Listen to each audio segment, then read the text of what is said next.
America, America,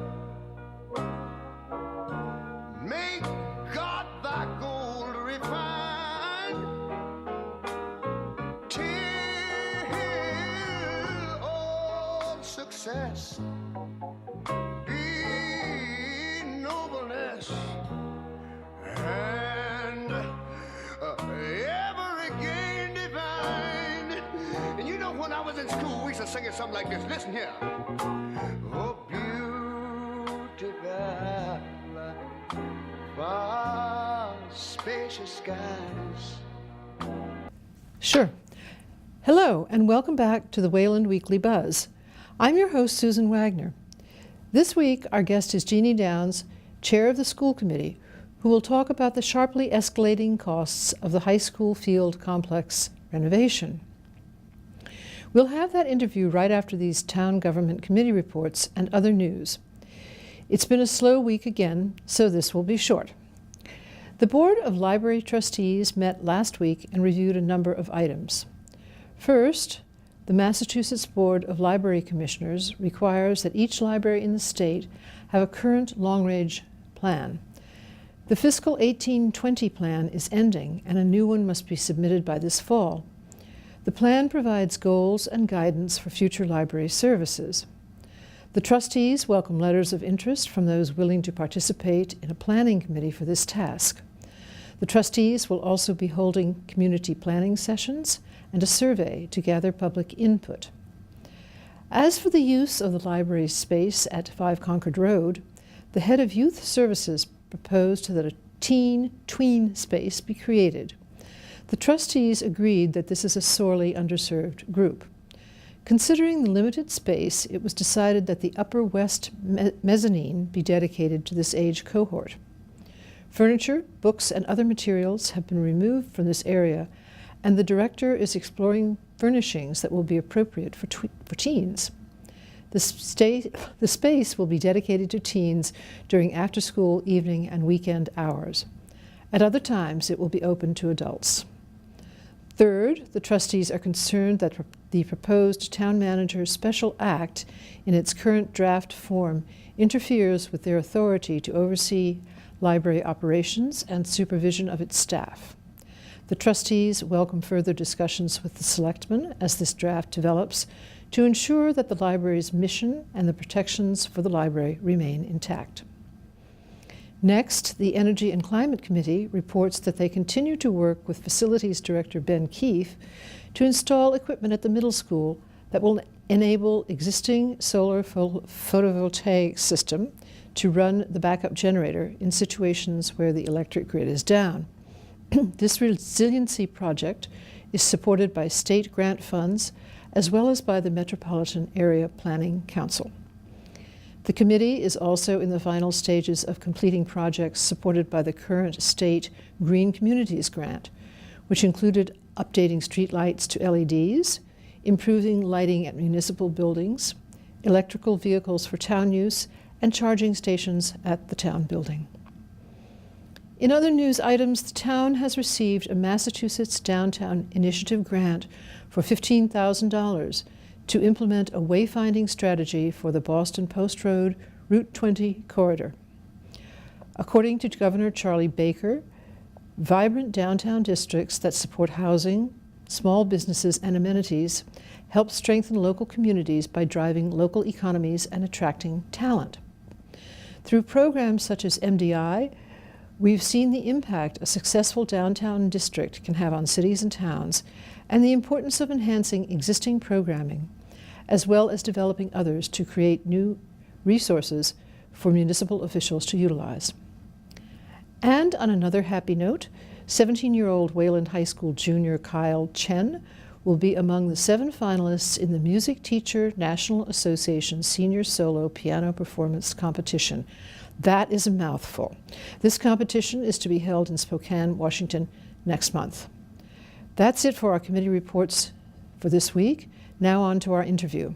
We're here to talk about the high school athletic complex project being brought before voters at annual town meeting in April. Wait a minute, you know what, I'm sorry. I can't see. It's too dark. I'm going to have to put on my reading glasses.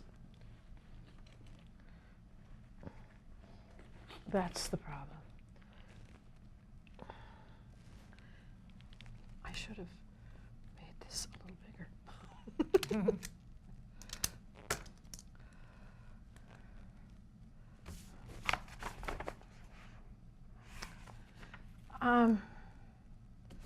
All right, well, this is not, is there any light behind me? I can't see my script. Can I get a light behind me? I'll try. All right, I'll try.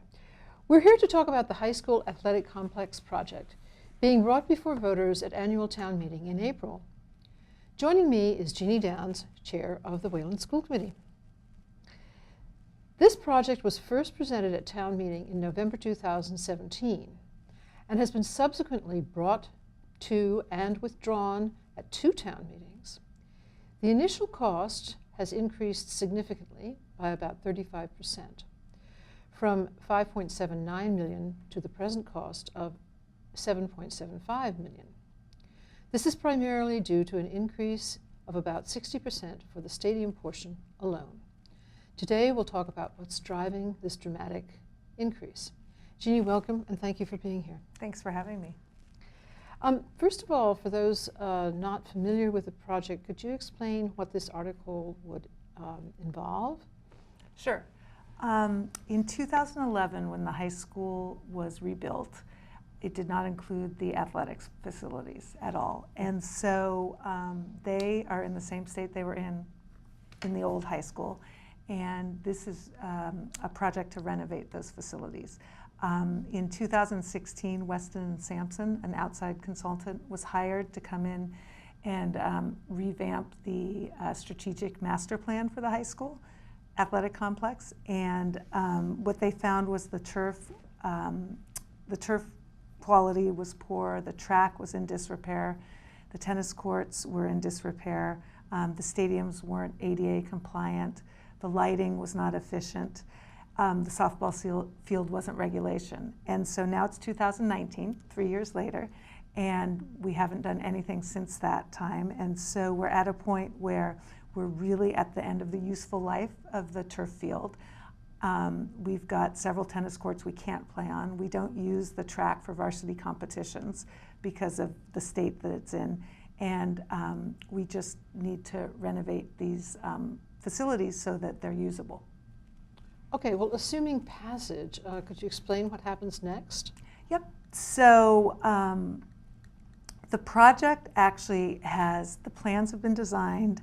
The project actually is meant to go out to bid on March 1st. So we'll get bids from construction companies by the end of March. So by town meeting, there will be true costs. There will be someone who's contracted to start if it passes at town meeting. And as soon as the vote happens at town meeting, if it passes, and there's also a ballot vote associated with it, if both of those pass, then construction will begin in May. Okay, all right. The costs have escalated substantially in a year and a half, from $5.79 million in 2017 to $7.75 million now, as I mentioned. What guidelines were set in determining the size and scope of the most expensive segment, which is the new stadium, now at $5.82 million? So, if I may, I'll just talk about the cost in general, and then be specific about the stadium. So when Weston and Sampson did its study, its plan, they came up with an estimated cost range of the project, and the total cost was going to be between $5.2 and $6.2 million. The number that was put in at the first town meeting and that was talked about in November 2017, right, and then April 2017 was a $5.7 million.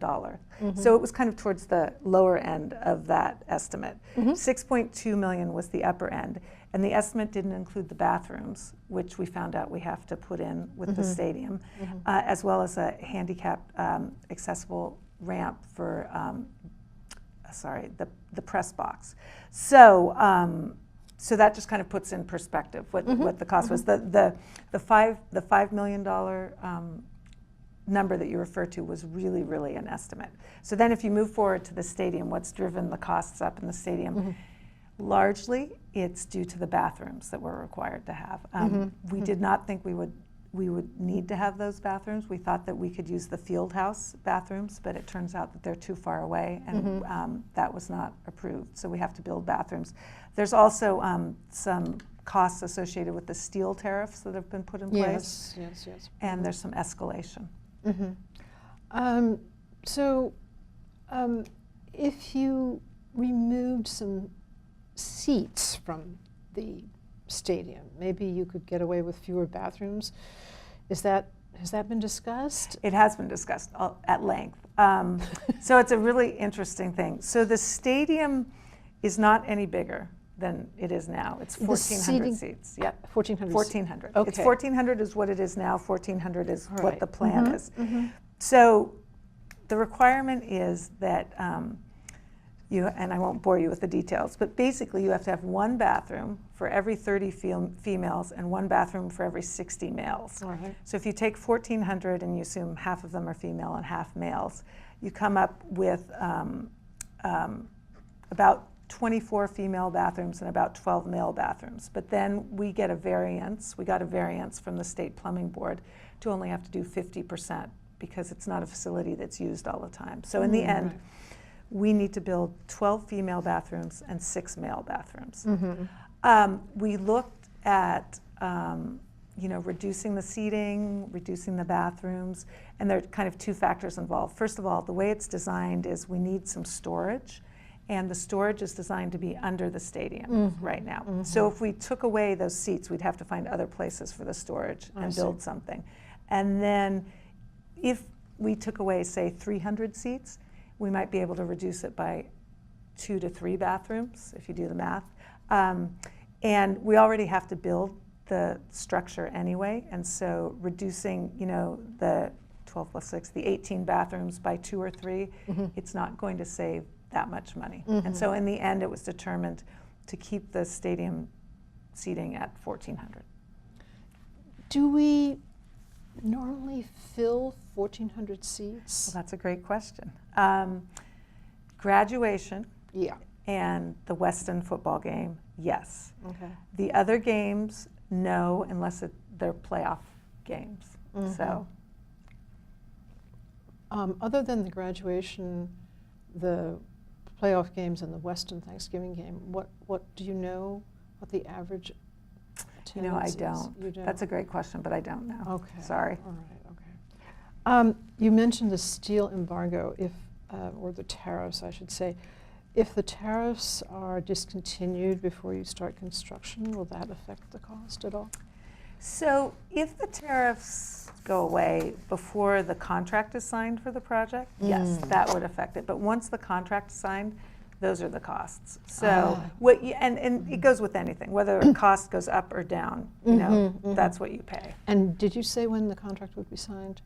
You may have, and I may have forgotten. So I think that the bids are going to be due the end of March, and so sometime in that first part of April, we should select a contractor and sign, and then it's contingent on it passing at town meeting. Yeah, right, okay. Well, if the LOCR project isn't approved, how will this affect the high school fields project, and is there a backup plan for that contingency? It actually doesn't have that big of an effect because originally the two projects were going to be done not at the same time. Now they're going to be done at the same time. So if they both pass, construction will begin on both of them in May. Okay. And so the high school wouldn't be able to use the LOCR field because it would be being built. So there's actually money built into the plan for the high school to rent field space somewhere else. They would try to have all away games as much as they could, and then if they needed field space for other things, they would bus the kids there. Okay. To comply with the State Department of Revenue, there needs to be another town ballot question to approve the spending for this project prior to the annual town meeting in April. Can you explain that? Yes. So we had as you know, we had a vote last April for excluded debt to fund this project. Mm-hmm. And that was when the cost estimate that was out there was $5.4 million. And how did that turn out? Did that pass? Yep, that passed. Okay. Mm-hmm. Mhm. And so when last November came and the cost, we had the additional cost of the bathrooms, et cetera, and the cost was then last November estimated to be, I think, $6.65 million. We thought it prudent to go back to the Department of Revenue and make sure that the vote would still be good for that change in scope. And what they came back and said is that it's not, basically. The additional amount could not be paid for with excluded debt. And the Board of Selectmen, who are kind of have fiscal responsibility for the town, said, we don't think that the town budget can absorb that increase to pay for it. And so it was decided that we needed to have a new vote for the whole new cost of the project. I see. So that the whole thing could be paid for with excluded debt. Right, okay. So assuming all goes well, you've said that the construction would begin, you said in May? Hopefully. Okay. After town meeting. After town meeting. Yeah. Dear old At town. some point in May. Dear old town meeting. And when would you expect it to be completed? So ideally by the end of the 2019 construction season. So that would be sometime, that's before snow Right. comes. So within the year. December, that type of thing. Okay. Yep. All right. Okay. And finally, I understand this is the first phase of a two-phase project. Could you tell us what the second phase entails, and do you have any cost estimate, and also when it might begin and when it might be completed? Yep. So then the next phase of the project is to redo the grass fields, the baseball field, and there's a multi-use field at the high school, and to regrade and redo those and reorient them. Right now, and the tennis courts, weren't there some tennis courts in that second phase? The tennis courts are in this part of the project. Okay. So this project that we're voting on not only redoes the stadium, but it takes the tennis courts and swaps them with the softball field. Okay. That's all together now. All right. And you're right, it used to be two different things, and now it's all together. All right. So then there's what was the third phase, which I guess now is the second, which is redoing the grass fields. And that, the estimate is $1.8 million. And right now it's on the capital plan for fiscal year 2021. Okay. So. Okay, well, Jeannie, thank you again for taking the time to be with us, and good luck Thanks at town for having me. meeting. Thank you. That's the buzz for this week. Next, we'll talk about let me start again. I'm sorry. That's the buzz for this week. Next week, we'll talk about the outlook for residential real estate in Wayland. In early March, our topic will be the Locher Field Plan. After that, we expect to cover the state of the schools prior to our big show on the state of the town, scheduled for March 27th. Our show airs on Sundays and Tuesdays at 10 a.m. and 6 p.m.